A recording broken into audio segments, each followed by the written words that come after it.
Life has a way of surprising you when you least expect it. I'm Sydney, an economist. A few years ago, if you had asked me, I would have said I had everything. A loving husband, Colton, our sweet daughter, Bianca, and a cozy home that was all ours. But let me start from the beginning, back when our days were full of hope and dreams for the future. It was a lazy Thursday afternoon. The sunlight was peeking through the curtains, and the smell of fresh bread from Colton's bakery filled the air. Colton was in the kitchen, his hands covered in flour, focused on his work in a way that always made me smile. "Sydney, can you grab the vanilla extract? It's on the top shelf," Colton called out, not looking up from his mixing bowl. I walked to the pantry and reached for the bottle. "You know, you could put things where I can reach them," I teased as I handed it to him. Colton grinned, wiping his hands on his apron. "Where's the fun in that? I like it when you have to stretch," he joked. I rolled my eyes. "You're impossible, you know that. That's why you married me," he said with a playful smirk before turning back to his dough. In the living room, our 5-year-old, Bianca, was lying on the floor, surrounded by her coloring books. She was humming a tune as she focused on her drawing. "Mommy, look. I'm drawing a picture of our family," she said, waving me over. "It looks fantastic, Bianca," I said with a smile. Turning back to Colton, I brought up something that had been on my mind. "Speaking of the bakery, have you thought about what we talked about? Maybe expanding?" Colton's cheerful expression shifted, and a slight frown appeared. "Sydney, we've been over this. The bakery is fine just the way it is. Why mess with something that's already good?"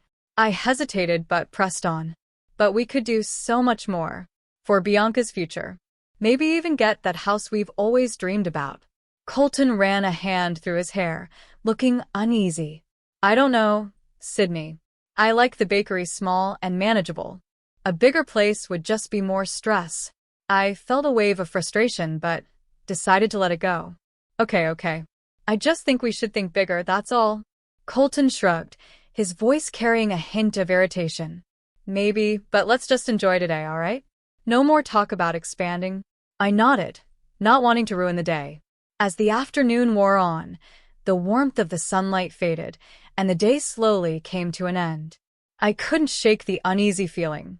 Colton and I used to be a team, dreaming and planning together, but lately, it felt like we were on different paths, especially when it came to our goals and future. As weeks turned into months, the fun and light conversations we used to share began to lose their spark. The bakery, once a symbol of our shared dreams, now felt like a reminder of missed opportunities. While I was busy moving up at work, Colton seemed happy to stay where he was. That's when the first signs of trouble started to show. One evening, after a tough day at work filled with deadlines and numbers, I came home exhausted. Colton was in the living room, feet up, scrolling through his phone. The bakery had closed early, and he hadn't picked up Bianca from school. My mom had stepped in again, like she often did these days. "Colton, you were supposed to pick up Bianca today." "I had a meeting and couldn't make it," I said, trying to keep calm. Colton didn't even look up. "Oh, was that today?" "I forgot," he said casually. "Forgot? Colton, this keeps happening. You need to step up," I said, my frustration starting to show. Finally, he looked up, and I could see the irritation in his eyes. I said, "I'm sorry, Sydney. What more do you want? I'm not the only parent here." I took a deep breath, trying not to lose my temper. "It's not just about picking up Bianca. It's about us, our future. Don't you think we should be doing more for her, for our families?" Colton shrugged, his face blank. "We're doing fine, Sydney. Why do you always want more? Can't you just be happy with what we have?"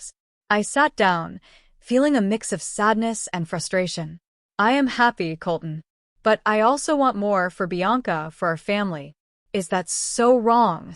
Colton stood up abruptly, the chair scraping against the floor. "You know what, Sydney? I'm tired of this. Every day it's the same thing. You want more. I'm going to my mom's." Before I could say anything, he grabbed his keys and left. I was alone with my thoughts and a heavy feeling of dread. This wasn't the first time he had run to his mother, Kate, when we argued. It was becoming his go-to move, and I was left wondering where I stood in our marriage. The next day, Kate called. Her tone was sharp and unfriendly. Sydney, what's this? I heard you and Colton are fighting again. You're pushing him too hard. He's happy with his bakery. Why can't you be? Kate's voice was sharp, full of blame. I gripped the phone tighter, trying to stay calm. Kate, I'm thinking about our future, about Bianca's future. Colton and I need to be on the same page, I said carefully. Well, maybe your page is the problem, Sydney. You're always wanting more. Colton is a simple man, and you knew that when you married him, she snapped back. A flash of anger rose in me. Simple doesn't mean stuck, Kate. I'm trying to build a better future for all of us. She scoffed. You're just being ungrateful and greedy. Colton is doing his best. You should appreciate that. The call ended soon after, with no solution. I hung up feeling more alone than ever. Trouble came fast and hard. Colton's bakery, once the heart of our small community, started losing customers. Bills piled up, and the cozy bakery began to feel more like a sinking ship. I worked long hours to keep us afloat, but it was like trying to bail water out of a boat with a hole in it. One evening, I came home and found Colton slumped at the kitchen table. A stack of bills was spread out in front of him, his face full of defeat. Colton, what's going on? I asked, my stomach sinking. He looked up, his eyes red and tired. The bakery, Sydney. I can't keep it running anymore. We're losing money. My heart sank. What are we going to do? We have Bianca to think about, I said, my voice shaking. Colton ran his hands through his hair, a gesture I'd seen too many times.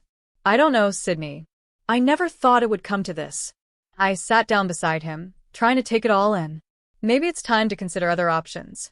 You could look for a job, at least until we figure things out, I suggested gently. Colton's expression hardened. A job? Work for someone else? I'm a business owner, Sydney, not some office drone, he snapped. I tried to keep my voice calm. Colton, this isn't about pride. It's about our family. We need to make ends meet.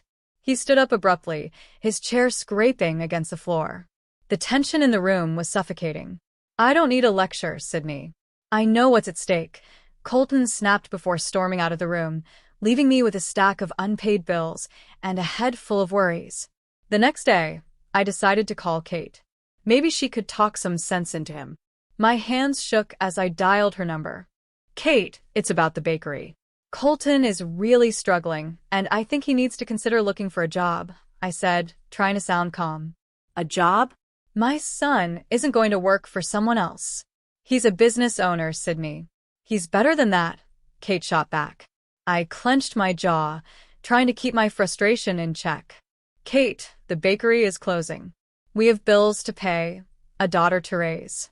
This isn't about being better than anything. It's about survival. Kate scoffed. Survive? You always exaggerate, Sydney. Colton will figure it out. He doesn't need to stoop to being an employee. The conversation went nowhere. I hung up, feeling more helpless than ever. Colton's refusal to face reality and Kate's blind support were a disaster waiting to happen. That night, Colton and I sat in silence. The tension between us was so thick it was suffocating. I wanted to scream, to yell, to shake some sense into him. But I knew it wouldn't help. The bakery's closure brought more than financial problems. It tore our family apart. Colton, once a busy and proud business owner, now spent his days idly lounging around the house. I came home from long, exhausting workdays to a messy house, dishes piled in the sink, laundry undone, and Bianca left to entertain herself. One evening, I got home later than usual, my head pounding after a day full of meetings. The house was a mess, and Colton was on the couch with a beer, watching TV. That was the last straw. Colton, what the hell? Look at this place. Can't you at least clean up a little? I snapped, my patience gone. Colton looked up unfazed. Oh, come on, Sydney. I'm not your maid. I had a rough day. I stared at him, shocked. Rough day? Doing what, Colton? You've been sitting here all day. He shrugged, taking another sip of his beer. I'm dealing with stuff, okay? It's not easy losing your business. I threw my bag down, frustration boiling over. And you think it's easy for me? Working all day to keep us afloat while you do nothing. Colton stood up, his face tight with anger. I'm not doing nothing, Sydney. I'm trying to figure things out. Figure what out, Colton? How to avoid responsibility. We have a daughter, for God's sake. I shouted, unable to hold back anymore. I shot back, my voice rising. Don't you think I know that? I don't need you ignoring the problem and making it worse. Colton yelled back, I don't need you nagging me every single day. Our argument grew louder, with harsh words and accusations flying between us. Suddenly, Bianca appeared in the doorway, her wide eyes filled with fear. Mommy, Daddy, please stop yelling, she pleaded, her voice small and shaky. We both froze, the anger draining out of us, as we looked at her.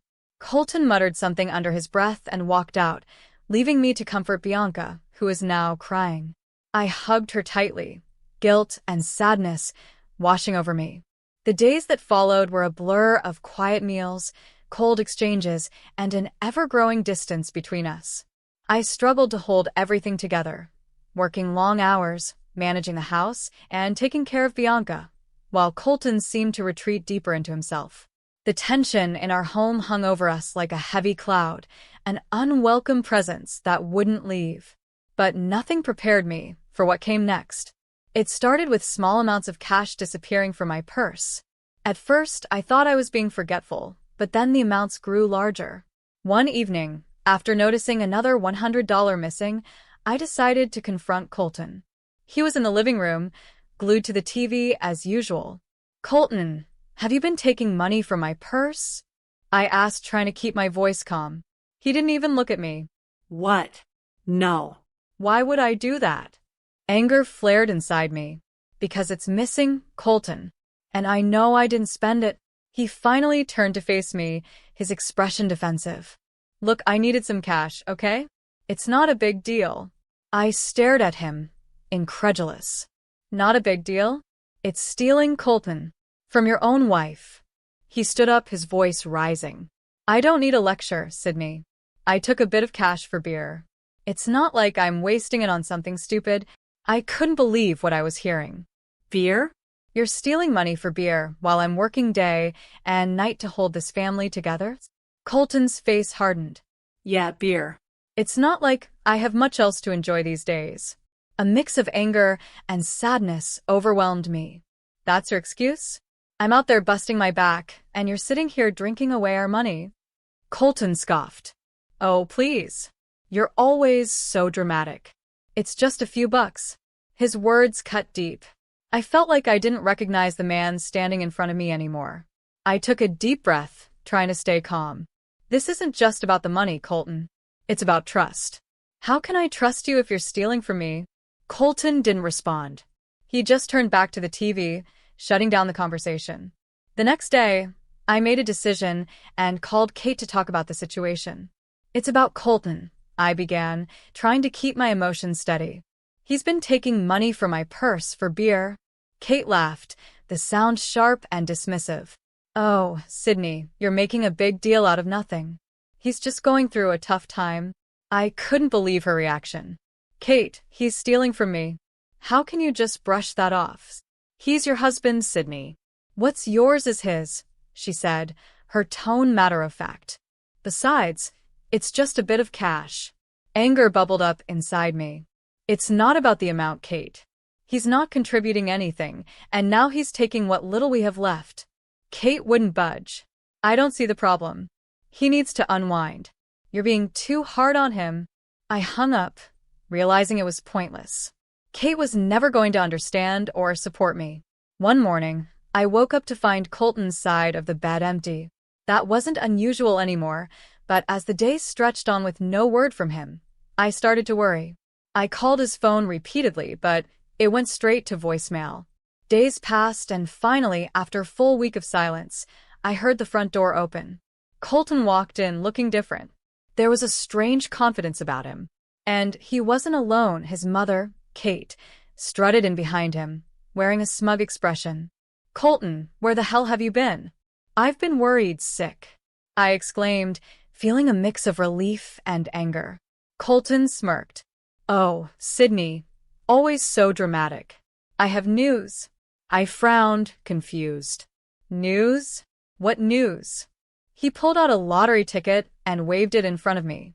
This, my dear Sydney, is our ticket out. I won. I won $30 million. My heart skipped a beat. What? How?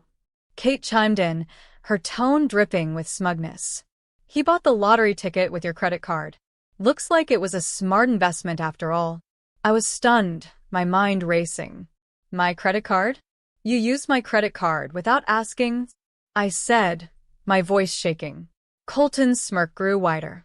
Well, I needed something to cheer me up after all the nagging. And look, it paid off. The reality hit me like a ton of bricks. He had taken my card, bought a lottery ticket, and won. It was almost too much to process. But Colton, that's our money. We won, I said, still trying to make sense of it. Colton's expression turned cold. No, Sydney. I won. And with this money, I'm starting a new life. Without you. It felt like the ground had disappeared beneath me. What are you saying? I asked, my voice trembling. He didn't hesitate, his words sharp and cruel. I'm saying I'm leaving you, Sydney. I'm tired of this life. Tired of you. I want a fresh start, and now I can afford it. Kate laughed, the sound sharp and mean. Oh, Sydney, you really thought you were so clever, didn't you? But you underestimated my son. He's a winner, and you're left with nothing. Colton grabbed a suitcase, clearly packed earlier. I'm moving in with Mom. You can keep the house and whatever else. I don't need it anymore. As Colton walked out, leaving me in shock and heartbreak, I knew I couldn't just let this happen. I had to act. The first thing I did was call a lawyer. Mr. Lucas, I began, my voice trembling. My husband won the lottery with a ticket he bought using my credit card. Now he's leaving me and taking everything. Mr. Lucas, a straightforward and experienced lawyer, listened calmly. All right, Sydney. Let's meet tomorrow. Bring any documents you have and we'll figure this out. The next day, I sat in his office, handing over bank statements and the credit card transaction that showed the purchase of the lottery ticket. Mr. Lucas studied the papers carefully.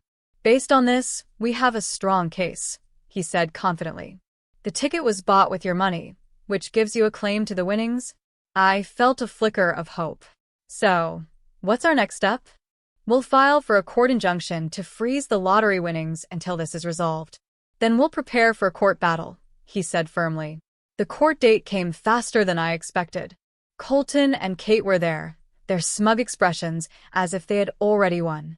My heart was pounding as I walked into the courtroom, ready to fight for what was rightfully mine. I took my seat in the courtroom, Mr. Lucas sitting beside me. The judge, a stern-looking woman, called the court to order. Mr. Lucas began presenting our case, laying out clear and simple arguments. He focused on the credit card transaction and my role as the main financial support for our family. Colton's lawyer argued that the lottery ticket should be considered separate from our marital assets. But Mr. Lucas countered every point, showing how our finances were shared and highlighting that Colton had contributed little to the household. Then it was Colton's turn to take the stand. His lawyer asked, Mr. Olivier, did you use your wife's credit card to purchase the lottery ticket? Colton replied, a hint of arrogance in his voice. Yes, but it was just luck. It had nothing to do with her. The lawyer continued, and what were your intentions with the winnings? Colton glanced at me before answering, to start a new life. I was tired of being underappreciated and belittled. I felt a surge of anger, but kept quiet. When it was my turn to testify, Mr. Lucas asked, Mrs. Olivier, can you tell the court about your financial contributions to your household? I took a deep breath. I've been the main provider for the past few years. I've paid the bills, taken care of our daughter, and even supported Colton's mother financially. The judge listened carefully, taking notes as I spoke. After both sides finished their arguments, the judge called for a recess before making her decision. The wait was nerve-wracking. When we were called back in, the judge looked at us both and delivered her verdict. Considering the evidence and circumstances, I rule that the lottery winnings are a joint marital asset. I award 3/4 of the winnings to Mrs. Olivier and 1/4 to Mr. Olivier. Colton's face was frozen in shock, and Kate's smug expression vanished. I let out a breath I didn't realize I'd been holding. This wasn't just a legal win, it was justice. After the courtroom drama, my life took a new turn. My focus was on Bianca and building a secure future for us. I invested the winnings wisely, making sure we would be financially stable. Meanwhile, I heard through mutual acquaintances that Colton and Kate had squandered their share on unnecessary luxuries and were now left with nothing. One day, while I was out running errands, I bumped into Colton. He looked like a shadow of his former self, unshaven, wearing wrinkled clothes, with a defeated air about him. "Sydney," he said, his voice bitter, "look at what you've done to me." I looked at him calmly and said, "No, Colton. Look at what you've done to yourself." Then I walked away, ready to focus on the life I had fought to rebuild. "I'm broke, in debt, and they're taking the house," Colton blurted out, desperation in his voice. I looked at him, feeling no sympathy. "Colton, you did this to yourself. You and your mother couldn't handle the money, and now you're paying the price." He scowled, bitterness clear in his tone. "So what? You're just going to gloat? Watch me suffer." I shook my head firmly. "I'm not gloating, Colton. I'm just living my life. You made your choices and I made mine." I cut him off as he tried to interrupt. "You and your mother never forgave me for taking what was rightfully mine. You wasted your share without thinking about the future. That's on you." Colton's face twisted with anger, but I saw a flicker of regret in his eyes. "You could have shared more, you could have." I interrupted him again. "I could have what, Colton? Bailed you out after you betrayed me? After you and your mother laughed in my face?" No. I've moved on. He stood there, defeated, as I turned and walked away. In that moment, I realized how far I had come. I had faced betrayal and heartache, but I didn't let it destroy me. Instead, I built a better life for Bianca and me, a life grounded in hard work and smart choices.